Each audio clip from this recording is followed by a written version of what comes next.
அத்தனை செல்வமும் உன்னிடத்தில் நான் பிச்சைக்கு செல்வது எவ்விடத்தில்?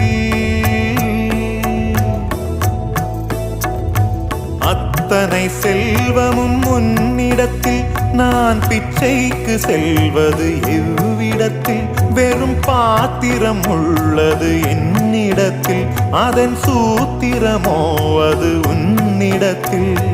ஒரு முறையா இருமுறையா பல முறை பல பிறப்பெடுக்க வைத்தாய். புதுவினையா பழவினையா கணம் கணம் தினம் என்னை துடிக்க வைத்தாய். பொருளுக்கு அலைந்திடும் பொருளற்ற வாழ்க்கையும் துரத்துதே. உன் அருள் அருள் அருள் என்று அலைகின்ற மனம் இன்று பிதற்று